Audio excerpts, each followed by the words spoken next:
UGC നെറ്റിൻ്റെ paper 1 research aptitude PYQ session ഡിസ്കഷനിലേക്ക് എല്ലാവർക്കും സ്വാഗതം. ഇന്ന് നമ്മൾ ഡിസ്കസ് ചെയ്യാൻ പോകുന്നത് റിസർച്ച് ആപ്റ്റിറ്റ്യൂഡാണ്. യൂണിറ്റ് 2 ആണ്. ഇത് പ്രധാനപ്പെട്ടൊരു ഭാഗമാണ്. റിസർച്ചിൽ പേപ്പർ 1ലും പേപ്പർ 2ലും വരുന്നൊരു പ്രധാനപ്പെട്ടൊരു ടോപ്പിക്കാണ് റിസർച്ച് ആപ്റ്റിറ്റ്യൂഡ് എന്ന് പറഞ്ഞ ടോപ്പിക്. അതിൽ ഏത് ഡിസിപ്ലിൻ ആണെങ്കിലും, ഇനി സോഷ്യോളജി ആണെങ്കിലും സൈക്കോളജി ആണെങ്കിലും ഹിസ്റ്ററി ആണെങ്കിലും ഏത് സബ്ജക്റ്റ് ആണെങ്കിലും റിസർച്ചിൻ്റെ ഭാഗത്തു നിന്നുള്ള ചോദ്യങ്ങൾ മസ്റ്റാണ്. അത് നമുക്ക് എന്ത് ചെയ്യാം, അതുകൊണ്ട് ഇത് രണ്ട് ഭാഗത്തും രണ്ട് പേപ്പറിലും ഇമ്പോർട്ടൻ്റ് ആണ്. നമുക്ക് ഡിസ്കസ് ചെയ്യാം. നമുക്ക് ഫസ്റ്റ് ക്വസ്റ്റ്യനിലേക്ക് കിടക്കാം. Question 1. A researcher attempt to evaluate the immediate practical problems faced by specific school community. Which stream of research is most appropriate here. ഇവിടെ നമ്മൾ ഒരു ഇമ്മീഡിയറ്റ് പ്രാക്ടിക്കൽ പ്രോബ്ലം നമ്മുടെ മുമ്പിലുണ്ട്. ആ ഇമ്മീഡിയറ്റ് പ്രാക്ടിക്കൽ പ്രോബ്ലം സോൾവ് ചെയ്യാൻ വേണ്ടിയിട്ട് ഏത് റിസർച്ച് മെത്തേഡാണ് നമ്മൾ യൂസ് ചെയ്യേണ്ടതെന്നാണ് ചോദ്യം. ആർക്കെങ്കിലും പറയാൻ കഴിയുമോ ഇതിൻ്റെ ആൻസർ എന്താണെന്നുള്ളത്? 4 ഓപ്ഷനാണ് കൊടുത്തിട്ടുള്ളത്. ഓക്കെ, ആക്ഷൻ റിസർച്ച് 4 ഓപ്ഷൻ കൊടുത്തിട്ടുണ്ട്. Fundamental research, quantitative research, action research, historical analysis. ഇതിൻ്റെ ആൻസർ വരുന്നത് ആക്ഷൻ റിസർച്ച് എന്നാണ്. എന്താണ് ആക്ഷൻ റിസർച്ച് നമുക്ക് നോക്കാം. ഓക്കെ,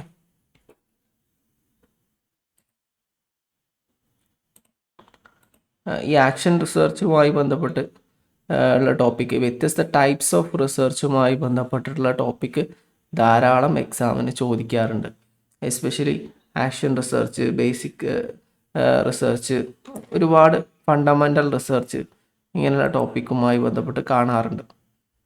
ഒന്ന് നോക്കാം എന്താണ് ആക്ഷൻ റിസർച്ച് നമുക്ക് നോക്കാം.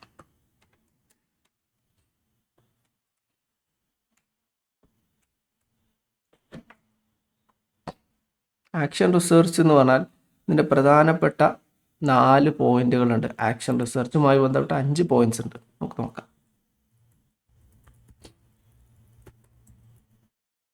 Action research.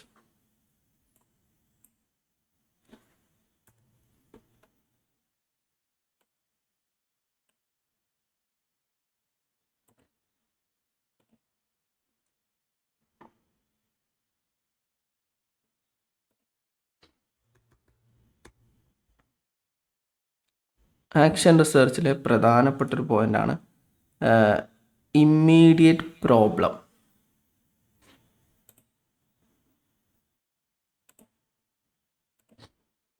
Immediate problem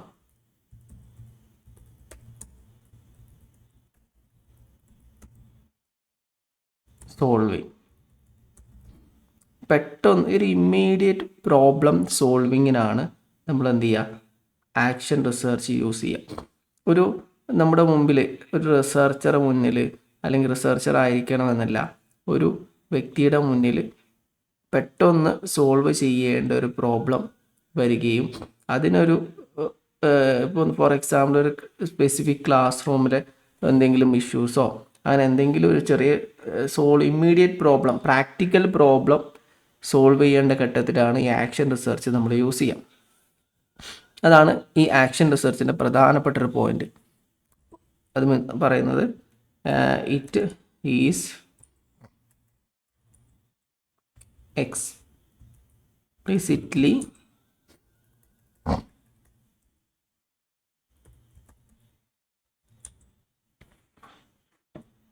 designed to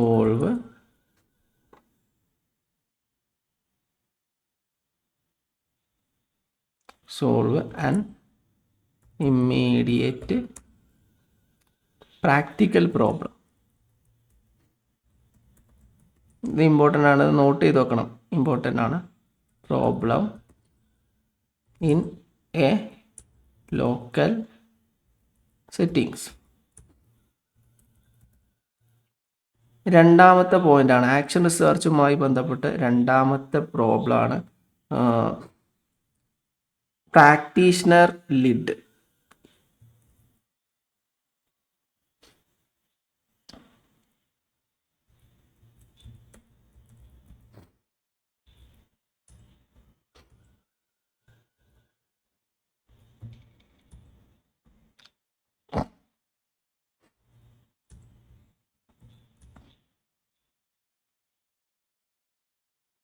ഇത് സാധാരണഗതിയിൽ ഇതൊരു റിസർച്ചറോ അല്ലെങ്കിൽ ഒരു തിയറിസ്റ്റോ ഒരു എക്സ്പെരിമെൻ്റലിസ്റ്റോ അല്ല സാധാരണ ചെയ്യുക.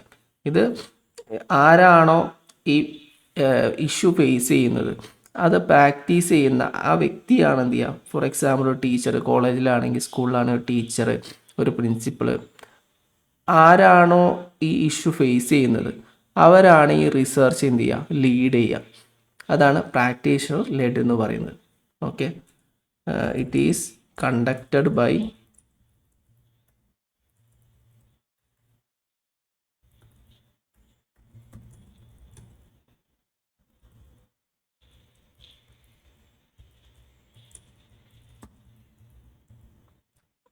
Practitioners themselves. മൂന്നാമത്തെ പോയിൻ്റാണ് സൈക്ലിക്കൽ ഇൻ നേച്ചർ.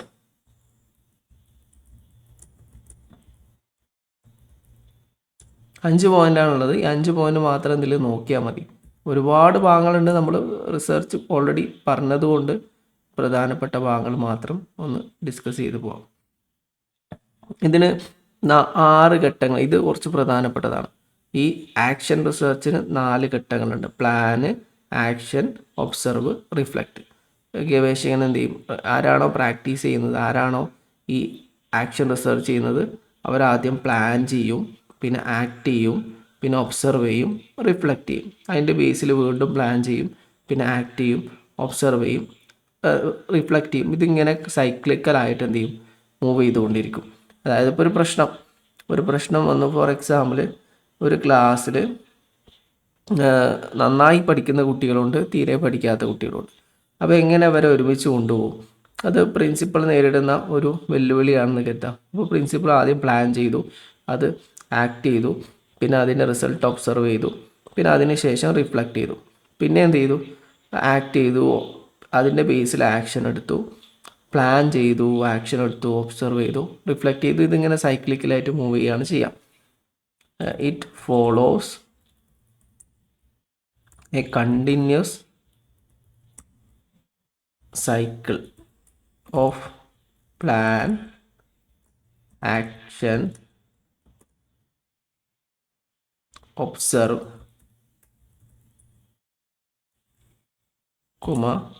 reflect. ഇതാണ് 4ാമത്തെ പോയിന്റ്. ഇപ്പോൾ നമ്മൾ ആക്ഷൻ റിസർച്ച് എന്താണെന്നാണ് പറയുന്നത്. അടുത്താണ് no macro generalisation. No macro generalisation. No macro generalisation കൊണ്ട് ഉദ്ദേശിക്കുന്നത് ആക്ഷൻ റിസർച്ചിലൂടെ നമുക്ക് കിട്ടുന്ന ഔട്ട്പുട്ട് അത് ഒരു തിയറി ആയിട്ട് ഡെവലപ്പ് ചെയ്യാൻ ശ്രമിക്കുന്നില്ല. ഓക്കെ, അതൊരു യൂണിവേഴ്സൽ ലോ ആയിട്ട് ഡെവലപ്പ് ചെയ്യാൻ ശ്രമിക്കുന്നില്ല. എന്തെങ്കിലും ഒരു ഇമ്മീഡിയറ്റ് പ്രോബ്ലത്തിൻ്റെ ഒരു സൊല്യൂഷനായിട്ട് മാത്രമേ എന്ത് ചെയ്യുന്നുള്ളൂ, അത് കാണുന്നുള്ളൂ. ഒരു കോളേജിൽ അല്ലെങ്കിൽ ഒരു സ്കൂളിലെ ഒരു അധ്യാപകൻ അല്ലെങ്കിൽ ഒരു പ്രിൻസിപ്പൾ ഒരു പ്രശ്നത്തിന് സൊല്യൂഷനായിട്ട് ഒരു ആക്ഷൻ റിസർച്ച് ചെയ്യുകയാണെങ്കിൽ അത് ആ ഏരിയയിൽ, ആ കോളേജിൽ, ആ സ്പെസിഫിക് ഏരിയയിൽ മാത്രം ഒതുങ്ങിക്കൂടുന്ന ഒന്നായിരിക്കും. അല്ലാതെ അത് ജനറലൈസ്ഡ് തിയറി ആയിട്ട് കൺവേർട്ട് ചെയ്യപ്പെടുന്നില്ല. അതാണ് 4ാമത്തെ പോയിന്റ്. ഒരു ചോദ്യം തന്നെ ചിലപ്പോൾ ഈ 4 ഓപ്ഷനിൽ ഏതാണ് തെറ്റായ ഓപ്ഷൻ എന്ന് ചോദിച്ചു കാണേണ്ട എക്സാമിന് വരാൻ സാധ്യതയുണ്ട്.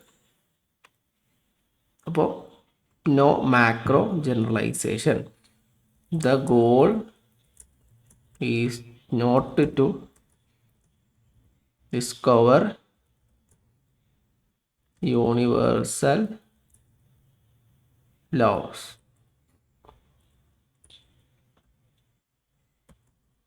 but to improve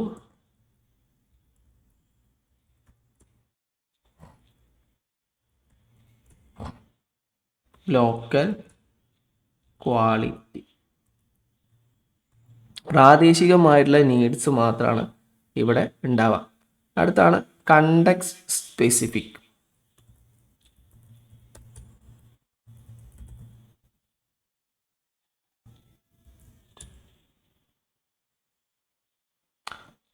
ഏത് സിറ്റുവേഷനിലേക്കാണോ നമ്മൾ ഈ റിസർച്ച് അപ്ലൈ ചെയ്യുന്നത് ആ കണ്ടെക്സ്റ്റിൽ മാത്രം ഇത് എഫക്റ്റീവ് ആവുകയുള്ളൂ. ഇത് നമുക്ക് നേരത്തെ പറഞ്ഞ പോലെ എന്ത് ചെയ്യാൻ പറ്റില്ല, എല്ലാ കണ്ടെക്സ്റ്റിലും ഒരുപോലെ അപ്ലൈ ചെയ്യാൻ പറ്റില്ല. ഇപ്പോൾ ഫോർ എക്സാമ്പിൾ നമ്മൾ വീട്ടിൽ ഇരിക്കുന്ന സമയത്ത് പെട്ടെന്ന് വാഷ്റൂമിൻ്റെ പൈപ്പ് പൊട്ടിപ്പോയി. ഓക്കെ, അപ്പോൾ പൈപ്പ് പൊട്ടിപ്പോയി. നമ്മളെ വീട്ടിലെ പൈപ്പ് പ്ലാസ്റ്റിക്കിൻ്റെ പൈപ്പാണ്. അപ്പോൾ പ്ലാസ്റ്റിക്കിൻ്റെ പൈപ്പ് ആയ സമയത്ത് പൊട്ടിയിട്ട് അതിൻ്റെ ഒരു ഭാഗം അതിൻ്റെ ഉള്ളിൽ പെട്ടിട്ടുണ്ട്. അപ്പോൾ നമ്മൾ എന്ത് ചെയ്യും, അതിനെക്കുറിച്ച് അന്വേഷിക്കും. പെട്ടെന്ന് ഈ പൈപ്പ് പൊട്ടിയ പൈപ്പ് റിമൂവ് ചെയ്യണമല്ലോ. അപ്പോൾ അതിൻ്റെ ഉള്ളിൽ പൈപ്പിൻ്റെ ഉള്ളിലൊരു പ്ലാസ്റ്റിക്കിൻ്റെ കഷ്ണം, ഈ പൈപ്പിൻ്റെ ഒരു ഭാഗം അതിനുള്ളിൽ പെട്ടിട്ടുണ്ട്. അപ്പോൾ പ്ലാസ്റ്റിക് ആയതുകൊണ്ട് നമുക്ക് എന്ത് ചെയ്യാം, എന്തെങ്കിലും ഉരുക്കിയിട്ട് അതെടുത്തിട്ട് തോണ്ടിയെടുക്കാൻ പറ്റും. അത് ആ കണ്ടെക്സ്റ്റിൽ മാത്രമേ എന്ത് ചെയ്യുള്ളൂ, ആ സൊല്യൂഷൻ അപ്ലൈ ചെയ്യാൻ പറ്റുള്ളൂ. ഇരുമ്പിൻ്റെ പൈപ്പാണെങ്കിൽ ഒരിക്കലും എന്ത് ചെയ്യാൻ പറ്റില്ല, നമുക്ക് ചൂടുള്ള സാധനം എടുത്തുകൊണ്ട് ഉരുക്കിയിട്ടെടുക്കാനൊന്നും പറ്റില്ല. അപ്പോൾ അതേപോലെ തന്നെ ആക്ഷൻ റിസർച്ച് എന്ന് പറഞ്ഞാൽ നമ്മളൊരു ആക്ഷൻ റിസർച്ചിലൂടെ നമുക്ക് കിട്ടുന്ന സൊല്യൂഷൻ ആ സ്പെസിഫിക് കണ്ടെക്സ്റ്റിൽ മാത്രമേ എന്ത് ചെയ്യാൻ പറ്റുള്ളൂ, അപ്ലൈ ചെയ്യാൻ പറ്റുള്ളൂ. വ്യത്യസ്ത കണ്ടെക്സ്റ്റിൽ നോക്കുമ്പോൾ ചിലപ്പോൾ അത് അപ്ലൈ ചെയ്യാൻ സാധിക്കണമെന്നില്ല. അപ്പോൾ അതാണത് ഇറ്റ് ഫൈൻഡ്സ് its findings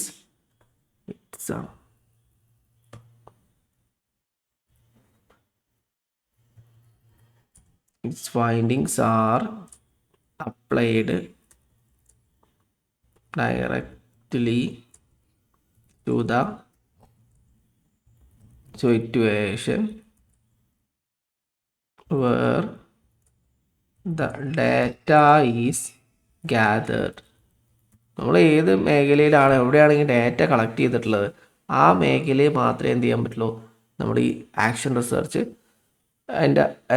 ആ സ്പെസിഫിക് സിറ്റുവേഷനിൽ മാത്രമേ എന്ത് ചെയ്യാൻ പറ്റുള്ളൂ, അതിൻ്റെ സൊല്യൂഷൻ നമുക്ക് കണ്ടെത്താൻ പറ്റുള്ളൂ. അപ്പോൾ ഇതാണ് ആക്ഷൻ റിസർച്ചിൻ്റെ പ്രധാനപ്പെട്ട പോയിൻ്റ്. അപ്പോൾ അതിൽ 5 പോയിന്റുകൾ നിങ്ങൾ നോക്കി പോകണം. ഒന്ന് immediate problem solving, practitioners led, അതുപോലെ സൈക്ലിക്കൽ ഇൻ നേച്ചർ, 4ാമത്തെ നോ മാക്രോ ജനറലൈസേഷൻ, 5ാമത്തെ കണ്ടെക്സ്റ്റ് സ്പെസിഫിക്. ഇതാണ് ഇതിൽ വരുന്ന പ്രധാനപ്പെട്ട ടോപ്പിക്കുകൾ വരുന്നത്. ഇനി നമുക്ക് അടുത്ത ക്വസ്റ്റ്യനിലേക്ക് പോവാം. 2ാമത്തെ ക്വസ്റ്റ്യൻ ഫാൾസിഫിക്കേഷൻ. മറ്റൊരു പ്രധാനപ്പെട്ട ഒരു ക്വസ്റ്റ്യൻ ആണ്. The concept of clearing the neighbourhood or falsification as primary criterion of scientific validity in most heavily emphasized in which philosophical tradition. വ്യത്യസ്ത പേഴ്സ്പെക്റ്റീവുകൾ, കാഴ്ചപ്പാടുകൾ റിസർച്ചിലുണ്ട്. നമുക്കറിയാം, നമ്മളൊരു കണ്ണട വാങ്ങി വെക്കുന്ന സമയത്ത് എല്ലാവർക്കും ഒരേ ഗ്ലാസ് ആയിരിക്കില്ലല്ലോ. ചില ആൾക്കാർക്ക് ദൂരമുള്ളത് കാണാൻ കഴിയില്ല, ചില ആൾക്കാർക്ക് അടുത്തുള്ളത് കാണാൻ കഴിയില്ല. അതുപോലെ തന്നെ പച്ച കളറുള്ള കണ്ണാടി, മഞ്ഞ കളറുള്ള കണ്ണാടി, ചുവപ്പ് കളറുള്ള കണ്ണാടി, നമ്മൾ കണ്ണാടി വെക്കുന്നതിനനുസരിച്ച് നമ്മൾ എന്ത് ചെയ്യും, നമ്മൾ കാണുന്നത് വ്യത്യസ്തമായിരിക്കുമല്ലോ. അതേപോലെ തന്നെ റിസർച്ചേഴ്സിൻ്റെ ഇടയിൽ വ്യത്യസ്ത കാഴ്ചപ്പാടുകളുണ്ട്. അത് പേഴ്സ്പെക്റ്റീവ് എന്ന് പറയും, സ്കൂൾ ഓഫ് തോട്ട്സ് എന്ന് പറയും. അങ്ങനെ വ്യത്യസ്ത പേഴ്സ്പെക്റ്റീവുകളുണ്ട്, മനസ്സിലാക്കാം. അതിൽ ഒന്നാണ് ഇപ്പോൾ functionalism, behaviourism, modernism, Marxism, feminism, അങ്ങനെ positivism, non positivism, interpretativism, phenomenology, methodology, അങ്ങനെ ഓരോ വ്യത്യസ്ത കാഴ്ചപ്പാടുകളിലാണ് എന്ത് ചെയ്യുക, റിസർച്ചേഴ്സ് നോക്കിക്കാണാം.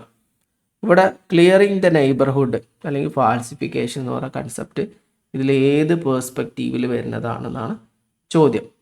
അപ്പോൾ നിങ്ങൾക്ക് ആർക്കെങ്കിലും പറയാൻ കഴിയുമോ? 4 ഓപ്ഷനാണ് കൊടുത്തിട്ടുള്ളത്. ഏർലി പോസിറ്റിവിസം ഉണ്ട്, പോസ്റ്റ് പോസിറ്റിവിസ്റ്റ് അപ്രോച്ച് ഉണ്ട്, ഇൻ്റർപ്രിറ്റേറ്റീവിസം ഉണ്ട്, ഫിനോമിനോളജി ഉണ്ട്. ഇതിൻ്റെ ആൻസർ ഞാൻ തന്നെ പറയാം. ഇതിൽ ഓപ്ഷൻ ബി ആണ് ഇതിൻ്റെ കറക്റ്റ് ആൻസർ വരുന്നത്. Option B, post positivistic approach. ഇത് കാൾ പോപ്പ്. ഇതിനെക്കുറിച്ച് നമുക്കൊന്ന് വിശദമായിട്ട് നോക്കാം. ഒരു 5 പ്രധാനപ്പെട്ട, നമുക്ക് സമയം കുറവായതുകൊണ്ട് നമ്മൾ കൂടുതൽ ചോദ്യങ്ങൾ ഡിസ്കസ് ചെയ്യുക എന്ന ഉദ്ദേശത്തിൽ നമ്മൾ കൂടുതൽ ചോദ്യങ്ങൾ, ഓരോ ടോപ്പിക്കും 5 പോയിന്റുകളാണ്, ഏറ്റവും പ്രധാനപ്പെട്ട 5 പോയിന്റുകളാണ് ഡിസ്കസ് ചെയ്യുന്നത്. ഓക്കെ, അപ്പോൾ അത് നോക്കാം. പോസ്റ്റ് പോസിറ്റിവിസ്റ്റിക്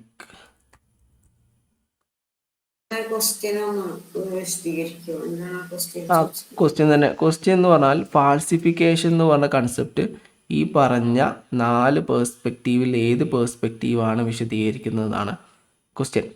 അല്ലെങ്കിൽ ഫാൾസിഫിക്കേഷൻ അല്ലെങ്കിൽ ക്ലിയറിങ് ദ നെയ്ബർഹുഡ്. ഈ ഫാൾസിഫിക്കേഷൻ എന്ന് പറഞ്ഞ കൺസെപ്റ്റ് എന്താണെന്ന് ഞാൻ താഴെ പറയാം.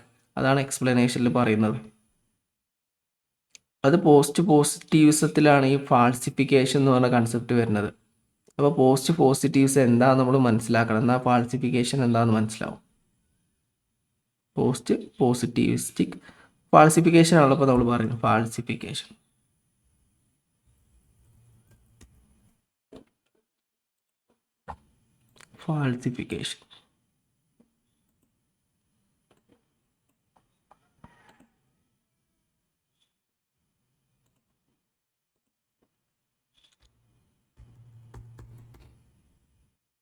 അപ്പോൾ എന്താണ് പോസ്റ്റ് പോസിറ്റിവിസ്റ്റിക്? പോസിറ്റിവിസം എന്ന് പറഞ്ഞാൽ എന്താണ്? പോസ്റ്റ് പോസിറ്റിവിസം എന്താണെന്ന് പറഞ്ഞാൽ നമുക്ക് ആദ്യം നോക്കാം. എന്നാൽ കുറച്ചും കൂടെ വ്യക്തമായിട്ട് മനസ്സിലാവും. ആക്ച്വലി ഈ കൺസെപ്റ്റ് ഡെവലപ്പ് ചെയ്തത് എന്താ, ഈ പോസ്റ്റ് പോസിറ്റീവ്സ് എന്താണെന്ന് നോക്കാം ആദ്യം. ഹ്യൂമൻ നോളജ് അത് സ്പെക്കുലേറ്റീവ് ആണ്.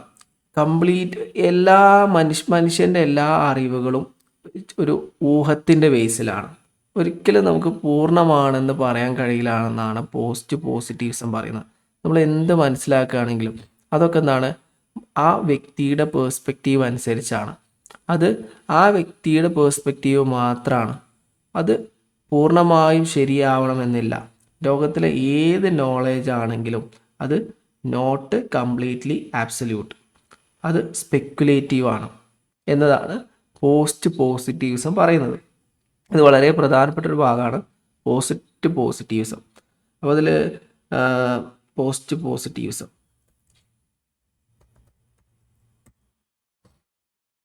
ഫസ്റ്റ് പോയിന്റ് എന്താണ് പോസ്റ്റ് പോസിറ്റീവ്സ് എന്ന് പറയാൻ എന്താണ് meaning?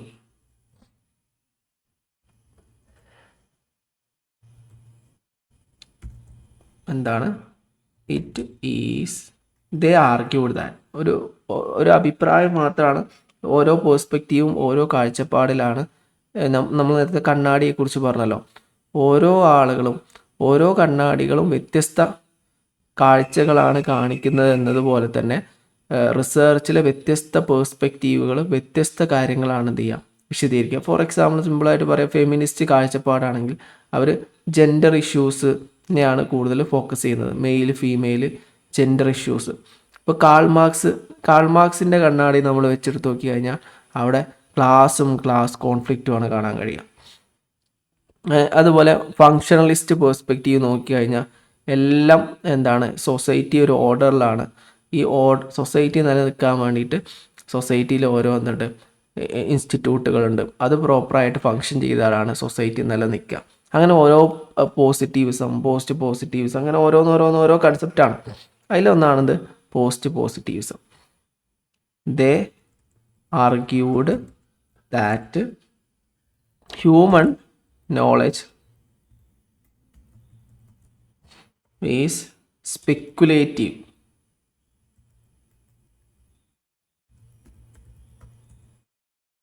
and can never be completely absolute. ഇതാണ് ഇതിൻ്റെ ഏറ്റവും ഷോർട്ടായിട്ടുള്ള എക്സ്പ്ലനേഷൻ. ഇത് ഡെവലപ്പ് ചെയ്തത് ആരാണ്? ഈ 5 പോയിന്റുകൾ നമുക്കിതിൽ പഠിക്കാം. ഈ പോസിറ്റീവ്സുമായി ബന്ധപ്പെട്ട 5 പോയിന്റ്, ഏറ്റവും പ്രധാനപ്പെട്ട 5 പോയിന്റ്. ഇത് ഡെവലപ്പ് ചെയ്തത് കാൾ പോപ്പറാണ്. Karl popper.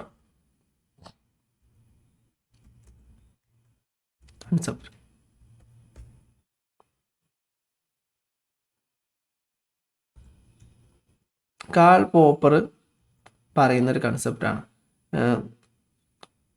നമ്മൾ സയൻസ് എപ്പോഴും എന്ത് ചെയ്യും, science is advance by trying to disapprove.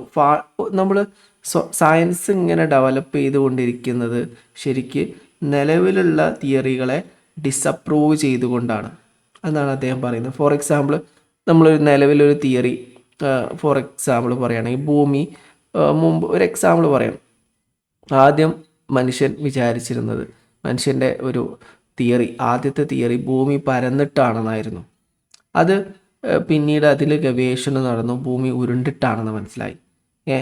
ഭൂമി സ്വയം, ഭൂമി എന്താണ്, സൂര്യനെ എന്താണ് വലയം വെക്കുന്നുണ്ട്, സൂര്യൻ ഭൂമിയെ വലയം വെക്കുന്നുണ്ടെന്നായിരുന്നു ആദ്യം മനുഷ്യൻ മനസ്സിലാക്കിയിരുന്ന ഒരു തിയറി. അത് പിന്നെ ഭൂമി സൂര്യനെയാണ് വലയം വെക്കുന്നതെന്ന് മനസ്സിലായി. പിന്നെ സൂര്യൻ അവിടെ നിൽക്കുകയും ഭൂമി വലയം വെക്കുകയും ചെയ്യുന്നു എന്ന് മനസ്സിലാക്കിയത് ഭൂമിയും സൂര്യനും പ്രപഞ്ചത്തെ വലയം വെക്കുന്നുണ്ട് എന്നുള്ള തിയറി ഡെവലപ്പ് ചെയ്തു. അപ്പോൾ സയൻസ് ഇങ്ങനെ ഡെവലപ്പ് ചെയ്ത് വരുന്നത് നിലവിലുള്ള തിയറിയെ ഫാൾസിഫൈ ചെയ്തുകൊണ്ടാണ്. അതായത് നിലവിലുള്ള തിയറിയെ അതെന്താണ്, അത് ഫാൾസിഫൈ ചെയ്തിട്ട് പുതിയ തിയറി ഡെവലപ്പ് ചെയ്തുകൊണ്ടാണ് സയൻസ് ഡെവലപ്പ് ചെയ്യുന്നതെന്നാണ് ആര് പറഞ്ഞത്? കാൾ പോപ്പർ പറഞ്ഞത്. അപ്പോൾ അതിനാണ് ഫാൾസിഫിക്കേഷൻ എന്ന് പറയുന്നത്. ഫാൾസിഫിക്കേഷൻ എന്ന് പറഞ്ഞാൽ ഇപ്പം നമ്മൾ വിശ്വസിക്കുന്ന, ഇപ്പം നമ്മളുടെ തിയറികളൊക്കെ ഉണ്ടല്ലോ, ഈ തിയറികളൊക്കെ ഭാവിയിൽ എന്ത് ചെയ്യാം, ഫാൾസിഫൈ ചെയ്യപ്പെടാം, എന്നിട്ട് പുതിയ തിയറി വരാം. ഏതുപോലെ ഭൂമി പരന്നതാണെന്നുള്ളൊരു തിയറി ഒരു കാലത്തുണ്ടായിരുന്നു. അത് ഗവേഷണം, ആ തിയറിയിൽ ഗവേഷണം ചെയ്തിട്ട് പിന്നെ ഭൂമി പരന്നതാണെന്ന് മനസ്സിലാക്കി.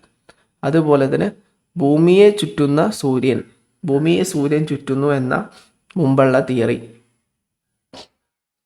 അത് ഫാൾസിഫൈ ചെയ്തിട്ട് എന്ത് ചെയ്തു, ഭൂമി സൂര്യനെ ചുറ്റുന്നു എന്നുള്ള തിയറി വന്നു. ഒരു എക്സാമ്പിളിന് വേണ്ടി പറഞ്ഞതാണ്. അതേപോലെ തന്നെ സയൻസ് എന്ത് ചെയ്യുന്നുണ്ട്, അഡ്വാൻസ് ചെയ്യുന്നത്, ഡെവലപ്പ് ചെയ്യുന്നത് നിലവിലുള്ള തിയറികളെ ഡിസപ്രൂവ് ചെയ്തിട്ടാണ്, ഫാൾസിഫൈ ചെയ്തിട്ടാണ്, അല്ലാതെ അത് തെളിയിച്ചിട്ടല്ല എന്നാണ് ഇയാളുടെ കൺസെപ്റ്റ്. ഇപ്പോൾ നമ്മുടെ ടൈപ്പ് ചെയ്യാം, സയൻസ്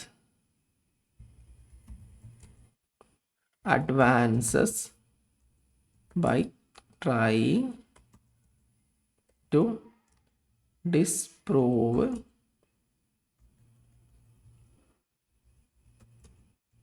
അതായത് falsify theories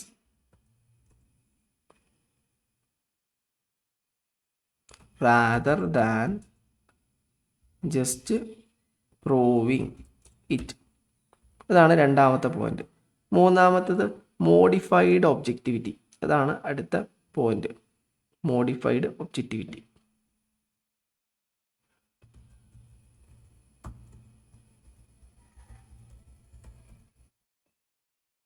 modified objectivity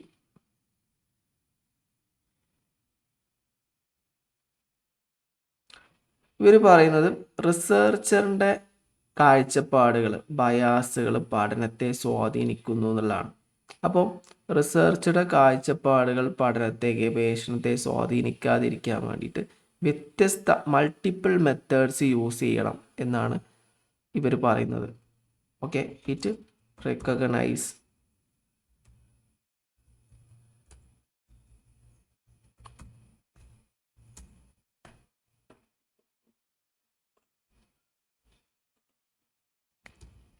that researcher bias can influence studies, so it uses multiple methods to keep reality in check. അതാണ് ഇത് പോയിന്റ് വരുന്നത്. അടുത്ത പോയിന്റ് നമുക്ക് നോക്കാം. Open to revision. Open to revision.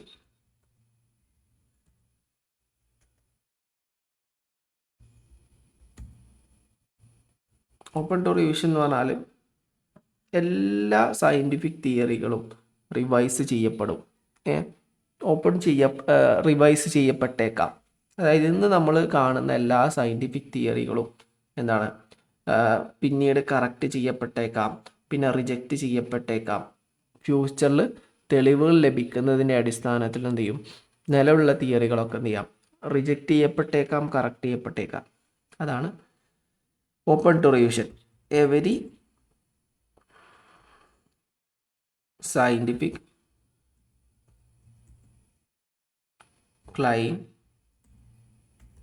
is open to being corrected or rejected by future evidence.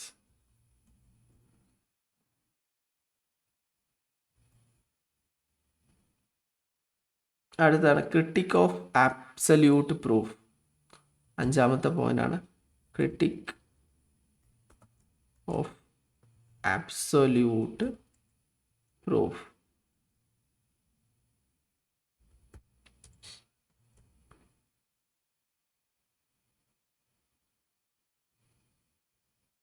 ഇവർ പറയുന്നത് ഈ പോസിറ്റീവ്സം പറയുന്നത് നമുക്ക് സത്യത്തിൻ്റെ അടുത്ത് വരെ എത്താൻ പറ്റും, സത്യത്തിലേക്ക് പൂർണ്ണമായും എന്ത് ചെയ്യാൻ പറ്റില്ല, എത്താൻ പറ്റില്ല.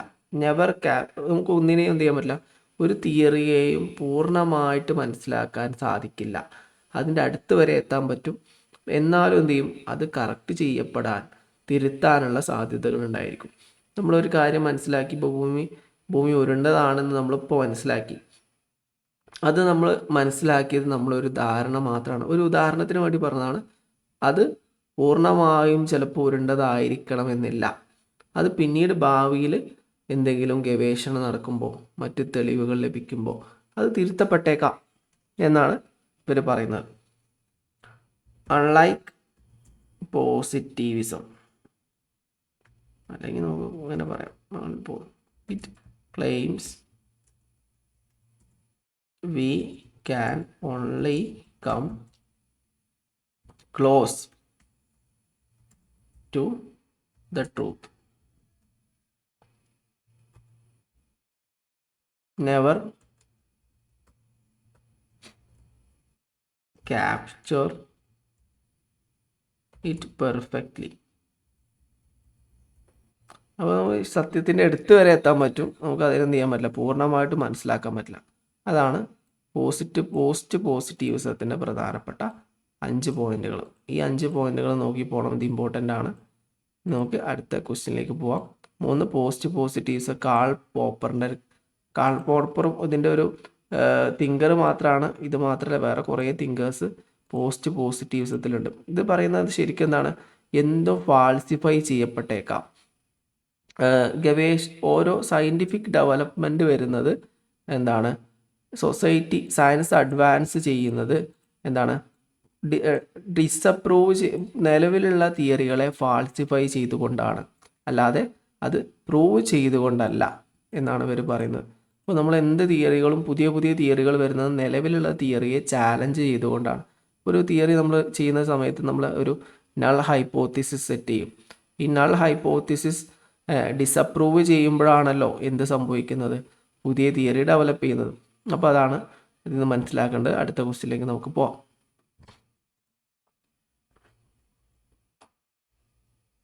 മൂന്നാമത്തെ question. Question 3. Which characteristics of research ensures that the study can be repeated by other investigator with similar research? Which characteristics of research ensures that The study can be repeated by other investigators with similar result. അതായത് ഈ ക്വസ്റ്റ്യനിൽ പറയുന്നത് എന്താണ്, എത്ര പ്രാവശ്യം ഗവേഷണം ചെയ്ത് കഴിഞ്ഞാലും സെയിം റിസൾട്ട് തന്നെ കിട്ടുകയാണെങ്കിൽ അതിനെന്ത് പറയുന്നു, ആ റിസർച്ചിൻ്റെ ഫീച്ചറിനെ, ക്യാരക്ടറിസ്റ്റിക്സിനെ താഴെ പറയുന്നതിൽ എന്ത് പറയുന്നു? ഒന്ന് വാലിഡിറ്റി എന്ന് പറയാം, റിലയബിലിറ്റി ആണോ, വാലിഡിറ്റി ആണോ, ഒബ്ജക്റ്റിവിറ്റി ആണോ, സയൻറ്റിഫിക് നേച്ചർ ആണോ? 3 ചോദ്യങ്ങളാണുള്ളത്, 3 ടോപ്പിക്കുകളാണുള്ളത്. ഇതിൽ ഉത്തരം ഏതാണെന്ന് പറയാമോ?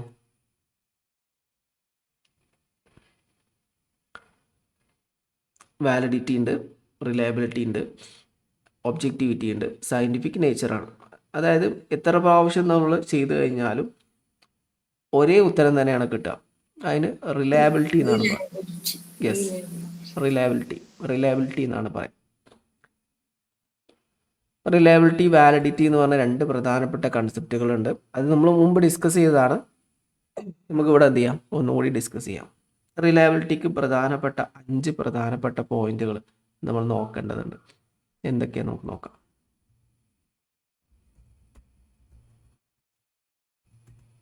Reliability,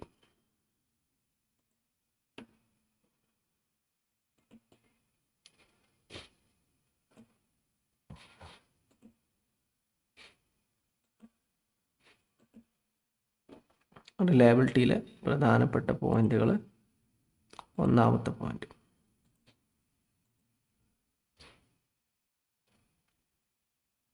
consistency. റിലയബിലിറ്റീൻ്റെ ഏറ്റവും പ്രധാനപ്പെട്ട പോയിന്റാണ് കൺസിസ്റ്റൻസി എന്ന് പറയുന്നത്. കൺസിസ്റ്റൻസി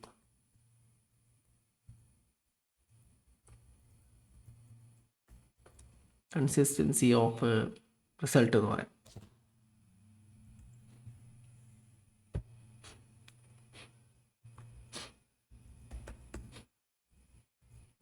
റിസൾട്ട് കൺസിസ്റ്റൻസി എന്ന് പറഞ്ഞാൽ എത്ര പ്രാവശ്യം നമ്മൾ ഒരു ടെസ്റ്റ് ചെയ്താലും സെയിം റിസൾട്ട് തന്നെ വരാം. അതിനാണ് കൺസിസ്റ്റൻസി എന്ന് പറയാം. ഓക്കെ, സോ കൺസിസ്റ്റൻസി എന്ന് പറയാം. Reliability means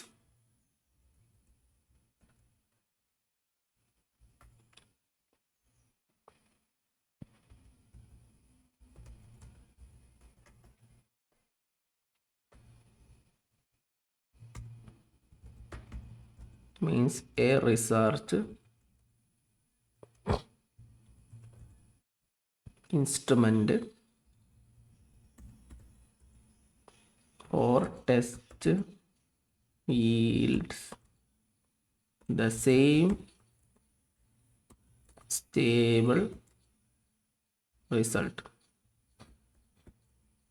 across repeated trials.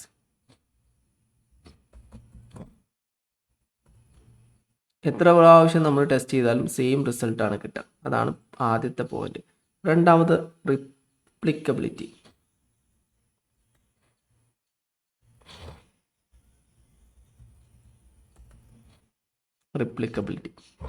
റിപ്ലിക്കബിലിറ്റി എന്ന് പറഞ്ഞാൽ നമ്മൾ ഈ റിസർച്ച്, ഇത് സെയിം കൺസെപ്റ്റ് തന്നെയാണ്. നമ്മൾ ഈ ഒരു റിസർച്ച് ചെയ്തു, ആ റിസർച്ചിലൂടെ കിട്ടുന്ന ഔട്ട്പുട്ട് വേറൊരു റിസർച്ചർ അതേ കണ്ടീഷനിൽ ചെയ്തു കഴിഞ്ഞാൽ അതേ റിസൾട്ട് തന്നെയാണ് കിട്ടുക. നമുക്ക് എന്ത് ചെയ്യാൻ പറ്റും, നമ്മൾ എന്ത് ചെയ്യുന്നോ അത് അതുപോലെ തന്നെ മറ്റൊരാൾ ചെയ്താൽ അതേ റിസൾട്ട് തന്നെ കിട്ടും. ഞാൻ ഒരു ഗുരുത്വാകർഷണ ബലവുമായി ബന്ധപ്പെട്ട ഒരു ഗവേഷണം നടത്തി. അപ്പോൾ അതിൽ ഞാൻ എന്ത് ചെയ്തു, മുകളിൽ നിന്ന് താഴത്തേക്ക് ഒരു പേനിട്ടു. അപ്പോൾ താഴത്തേക്ക് വീണു. മറ്റൊരാൾ ഇതേ മെത്തേഡ് യൂസ് ചെയ്തിട്ട് വീടിൻ്റെ മുകളിൽ നിന്ന് താഴത്തേക്ക് ഒരു കല്ലിട്ടു. അപ്പോൾ താഴത്തേക്ക് വീണു. അപ്പോൾ ആര് റിസർച്ച് സെയിം മെത്തേഡിലൂടെ ഗവേഷണം ചെയ്യുന്നോ അവർക്ക് സെയിം റിസൾട്ട് തന്നെയാണ് കിട്ടുക. It ensures that if another investigator repeats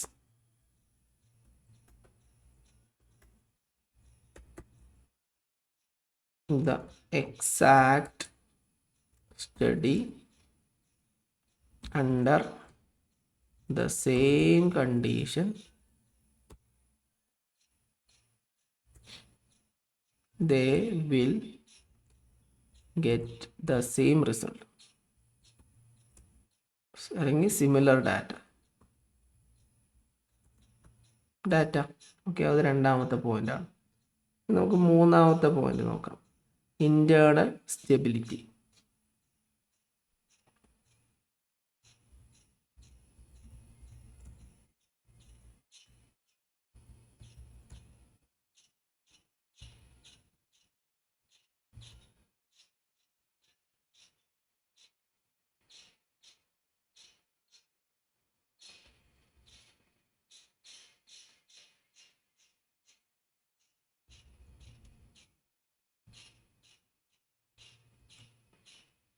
internal stability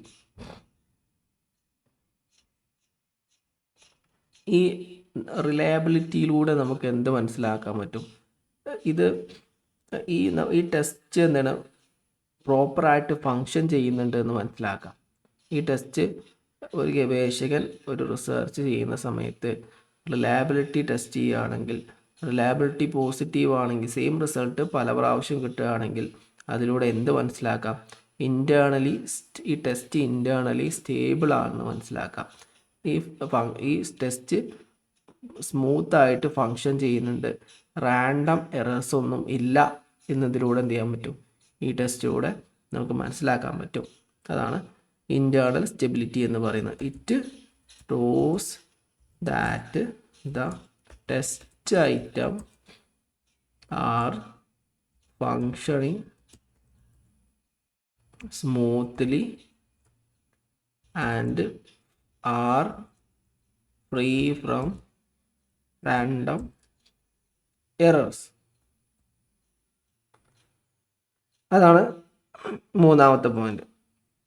ഇനി അടുത്ത പ്രീ റിക്വസിറ്റ് ഫോർ വാലിഡിറ്റി.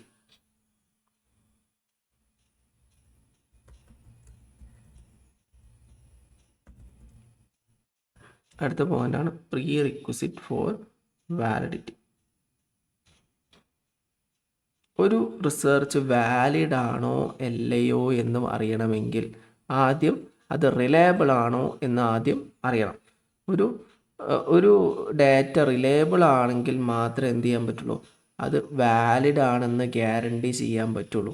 ഒരു റിസർച്ചർക്ക് ഒരു ഡാറ്റ റിലയബിൾ ആണെന്ന് വ്യക്തമായാൽ മാത്രമേ അത് വാലിഡ് ആണെന്ന് പറയാൻ പറ്റുള്ളൂ. വാലിഡ് എന്ന് പറഞ്ഞാൽ എന്താ? നമുക്ക് പിന്നീട് വാലിഡിറ്റി എന്ന് പറഞ്ഞ് ഡിസ്കസ് ചെയ്യുന്ന സമയത്ത് പറയാം.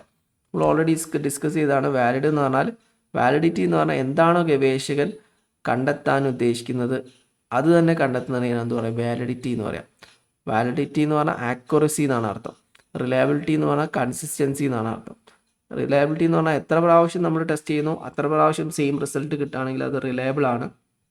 എന്താണോ ഗവേഷകൻ ടെസ്റ്റ് ചെയ്യാൻ ഉദ്ദേശിച്ചത് അതേ ഡാറ്റ തന്നെ ഗവേഷകന് കിട്ടുകയാണെങ്കിൽ അത് വാലിഡ് ആണ്, ആക്യുറേറ്റ് ആണ്. ഓക്കെ, അപ്പോൾ വാലിഡ് ആണ് ഒരു റിസർച്ച് എന്ന് മനസ്സിലാക്കണമെങ്കിൽ ആദ്യം എന്ത് വേണം? റിലയബിൾ ആണെന്ന് മനസ്സിലാവണം. A test must be reliable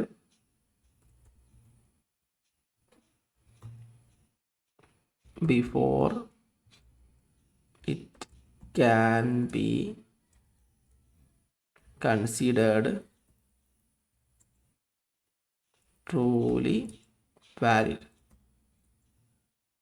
okay, അതാണ് അടുത്ത പോയിന്റ്. ഇനി അടുത്ത പോയിന്റിലേക്ക് നമുക്ക് പോകാം.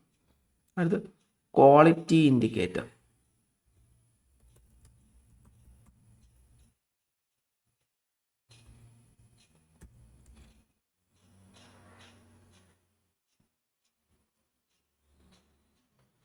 ഈ ഒരു റിസർച്ച് എന്താണ് റിലയബിൾ ആണെങ്കിൽ അതൊരു പ്രധാനപ്പെട്ട ഒരു ഇൻഡിക്കേറ്ററാണ്. നമ്മൾ ഡേറ്റ നമ്മളെന്താണ് ഒരു സ്റ്റഡി ഒരു ഡാറ്റ വാലിഡ് ആണ്, റിലയബിൾ ആണ് എന്ന് കൃത്യമായിട്ട് പറയുകയാണെങ്കിൽ അത് ആ ഡേറ്റയുടെ ഒരു ഇൻഡിക്കേറ്ററാണ്. ഒരു ഡേറ്റ റിലയബിൾ ആണെന്ന് പറയുകയാണെങ്കിൽ അതെന്താണ്? ആക്യുറേറ്റ് ആണ് എന്നതിലേക്ക്, വാലിഡ് ആണ് എന്നതിലേക്കുള്ള ഒരു ഇൻഡിക്കേറ്ററാണ്. ഓക്കെ, ഒരു ക്വാളിറ്റി ഇൻഡിക്കേറ്ററാണെന്ത്? റിലയബിലിറ്റി ഒരു ക്വാളിറ്റി ഇൻഡിക്കേറ്ററാണ് വാലിഡിറ്റിയും ഒരു ക്വാളിറ്റി ഇൻഡിക്കേറ്ററാണ്. അത് നമുക്ക് ഇപ്പോൾ ഇൻഡിക്കേറ്റർ എന്ന് പറഞ്ഞാൽ എന്താ അർത്ഥം? നമ്മൾ വാഹനം ഓടിക്കുന്ന സമയത്ത് നമ്മൾ ലെഫ്റ്റിലേക്ക് ഇൻഡിക്കേറ്റർ ഇട്ടാൽ അത് കൃത്യമായിട്ട് ബാക്കിലുള്ള ആൾക്ക് മനസ്സിലാവും അല്ലെങ്കിൽ സൈഡിലേക്ക് പോകാനുള്ള വണ്ടിയാണെന്നുള്ളത്. അതുപോലെ തന്നെ ഒരു റിസർച്ചിൽ കിട്ടുന്ന ഡാറ്റ റിലയബിൾ ആണെങ്കിൽ അത് കൃത്യമായ ഇൻഡിക്കേറ്ററാണ് നമ്മൾ പോകുന്ന വഴി കറക്റ്റാണെന്നുള്ളത്. Okay,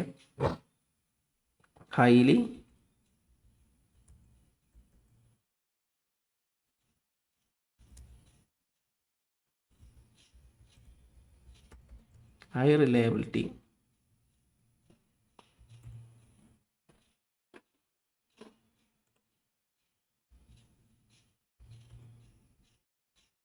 indicate that the score reflect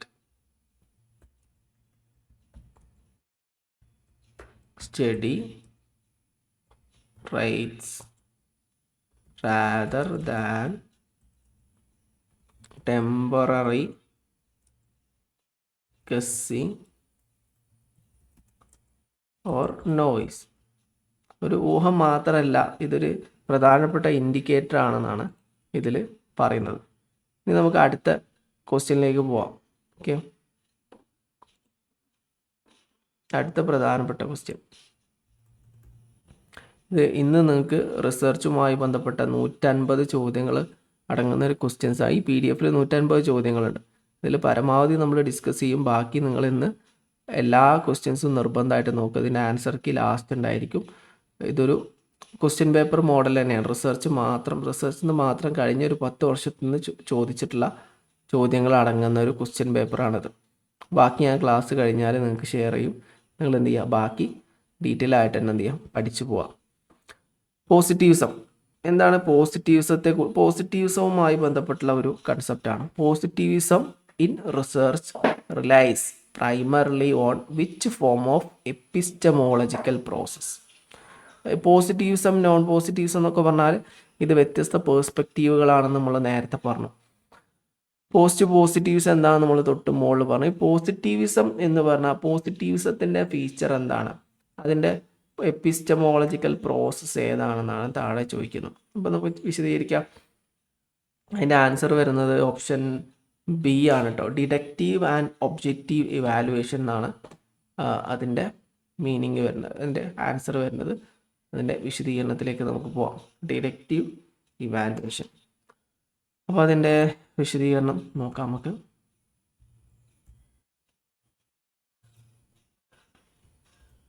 പോസിറ്റീവിൽ പ്രധാനപ്പെട്ട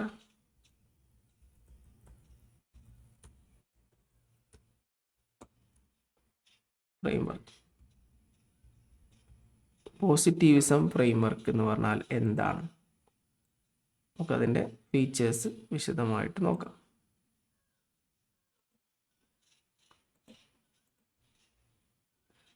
ഇതിൽ പ്രധാനപ്പെട്ട പോയിന്റുകളിൽ ആദ്യത്തെ പോയിന്റാണ് ഡിഡക്റ്റീവ് ഫ്ലോ. ഓൾറെഡി നിങ്ങൾക്ക് അറിയാൻ തന്നെയായിരിക്കും, റിസർച്ചിലെ ഏറ്റവും പ്രധാനപ്പെട്ട ഒരു കൺസെപ്റ്റ് ആണല്ലോ പോസിറ്റീവ്സ് എന്ന് പറഞ്ഞ കൺസെപ്റ്റ്. ഡിഡക്റ്റീവ് ഫ്ലോ എന്ന് പറഞ്ഞാൽ എപ്പോഴും റിസർച്ച് ഈ പോസിറ്റീവിസ്റ്റ് പേഴ്സ്പെക്റ്റീവിൽ റിസർച്ച് എപ്പോഴും തുടങ്ങുന്നത് ഒരു നിലവിലുള്ള ഒരു തിയറിയുടെ ബേസിലായിരിക്കും. നല്ല തിയറി എടുക്കുന്നു, ആ തിയറി ഹൈപ്പോത്തിസിസ് ടെസ്റ്റ് ചെയ്യുന്നു, അത് സെറ്റ് ചെയ്യുന്നു, ടെസ്റ്റ് ചെയ്യുന്നു, ഒബ്സർവ് ചെയ്യുന്നു. അതാണ് പോസിറ്റീവിസത്തിൽ ഗവേഷകർ ചെയ്യുന്നത്. അപ്പോൾ positivism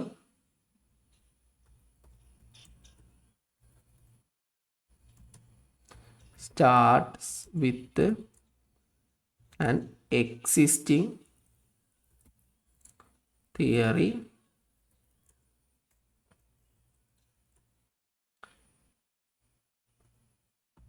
form a tight hypothesis and test it through strict observation. അതാണ് അതിൻ്റെ പ്രധാനപ്പെട്ട പോയിന്റ്. രണ്ടാമത്തെ പോസിറ്റീവിസത്തിലെ രണ്ടാമത്തെ പോയിന്റ് ആണെന്ന് scientific objectivity.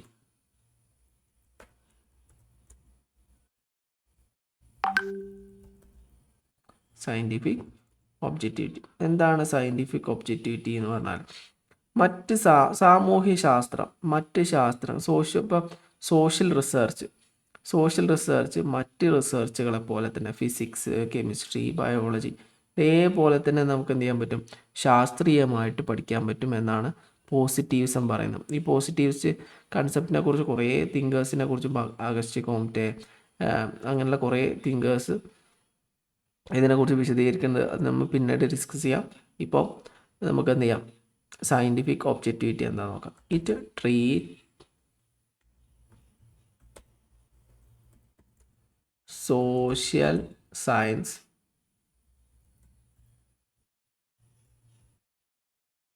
exactly like physical science. അതായത് ഫിസിക്കൽ സയൻസ് കൊണ്ട് ഉദ്ദേശിക്കുന്നത് ഇപ്പോൾ physics, chemistry, etc.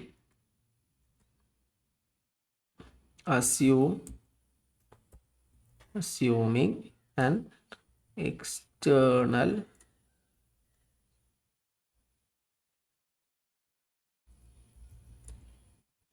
objective reality. ഇനി മൂന്നാമത് ക്വാണ്ടിറ്റേറ്റീവ് ഫോക്കസ്.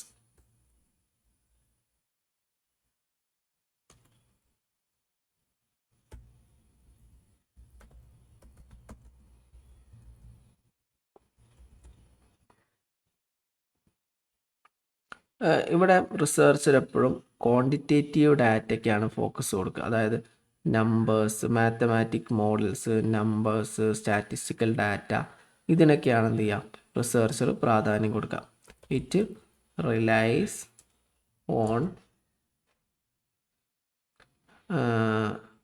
അല്ലെങ്കിൽ ഓൺ മാത്തമാറ്റിക്കൽ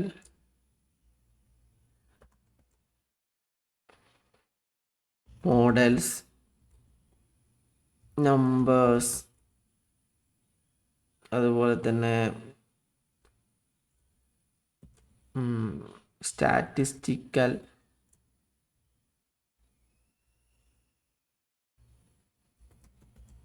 ഡാറ്റ എക്സെട്ര. ഇത് പ്രധാനപ്പെട്ട ഇത് ന്യൂമറിക്കൽ ഡാറ്റാസിനാണ് എന്ത് ചെയ്യുന്നത്? ഇത് പ്രാധാന്യം നൽകുന്നത്. ഇനി അടുത്ത പ്രധാനപ്പെട്ട ഒന്നാണ് വാല്യൂ ഫ്രീ പൊസിഷൻ.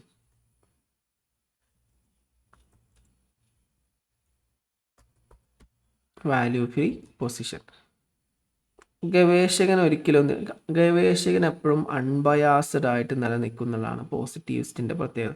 അതായത് ഒരിക്കലും എന്ത് ചെയ്യില്ല, ഗവേഷകൻ ഇൻഡിപെൻഡൻ്റ് ആയിരിക്കും, ഡിറ്റാച്ച്ഡ് ആയിരിക്കും. ഓക്കെ, അതായത് ഗവേഷകൻ്റെ സ്വാധീനം റിസർച്ചിൽ ഉണ്ടാവില്ല എന്നാണ് പോസിറ്റീവിസ്റ്റ് പേഴ്സ്പെക്റ്റീവിലൂടെ നോക്കി കാണുന്ന സമയത്ത്. പോസിറ്റീവ് റിസർച്ച് മെത്തേഡുകൾ യൂസ് ചെയ്തിട്ട് ഒരു ഗവേഷകൻ ഗവേഷണം ചെയ്യുന്ന സമയത്ത് അത് വാല്യൂ ഫ്രീ ആയിരിക്കും, അൺബയാസ്ഡ് ആയിരിക്കും. The researcher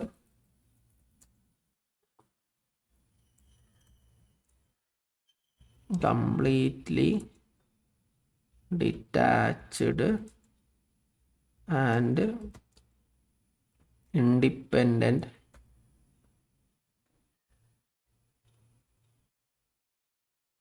from the object being studied.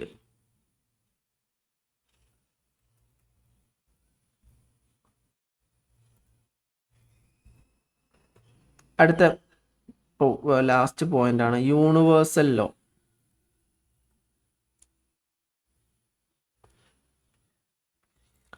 പോസിറ്റീവിസ്റ്റ് റിസർച്ചിൻ്റെ പ്രധാനപ്പെട്ട ലക്ഷ്യം എന്ന് പറഞ്ഞാൽ യൂണിവേഴ്സൽ ലോ ഡെവലപ്പ് ചെയ്യുക എന്നുള്ളതാണ്.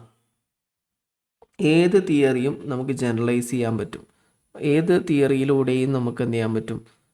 ഒരു യൂണിവേഴ്സൽ ലോ ഡെവലപ്പ് ചെയ്യാൻ പറ്റും എന്നതാണ് ഈ പോസിറ്റീവിസ്റ്റ് പേഴ്സ്പെക്റ്റീവിൻ്റെ ഏറ്റവും പ്രധാനപ്പെട്ട വല്ല ലക്ഷ്യം തന്നെ അതാണ്, യൂണിവേഴ്സൽ ലോ ഡെവലപ്പ് ചെയ്യുക എന്നുള്ളതാണ്. It's final aim is to establish broad generalized law that apply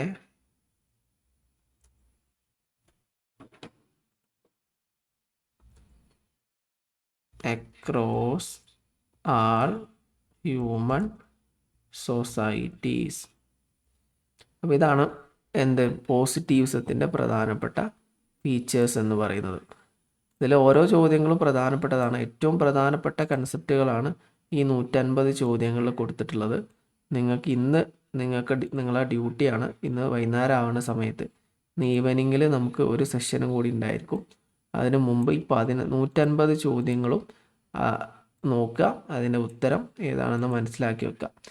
ഇതിൽ നിന്ന് തന്നെ ആയിരിക്കും മിക്കവാറും ഒരു 5 ചോദ്യങ്ങൾ ഇപ്രാവശ്യം റിസർച്ചിൽ നിന്ന് ചോദിക്കാൻ സാധ്യതയുണ്ട്. അത് പേപ്പർ 1 ആയതുകൊണ്ട് ഒരുപാട് ക്വസ്റ്റ്യൻ പേപ്പറുകൾ ഉണ്ടാവും. പേപ്പർ 2ൻ്റെ പോലെയല്ല, ഒരുപാട് ക്വസ്റ്റ്യൻ പേപ്പർ ഉണ്ടാവും. അപ്പോൾ ഓരോ ക്വസ്റ്റ്യൻ പേപ്പറിലും വ്യത്യസ്ത ക്വസ്റ്റ്യൻ ആയിരിക്കും വരുന്നുണ്ടാവുക. അപ്പോൾ നിങ്ങൾ നോക്കുക, പ്രധാനപ്പെട്ട ചോദ്യങ്ങൾ, ഇതിൽ വരുന്ന ചോദ്യങ്ങൾ നിങ്ങൾ നോക്കുക. ഓക്കെ, അപ്പോൾ ഇത്രയാണ് ഇന്ന് ഡിസ്കസ് ചെയ്യാനുള്ളത്. നമ്മുടെ സെഷൻ വൈൻഡപ്പ് ചെയ്യാണ്. ആർക്കെങ്കിലും എന്തെങ്കിലും സംശയങ്ങളുണ്ടെങ്കിൽ ചോദിക്കാം.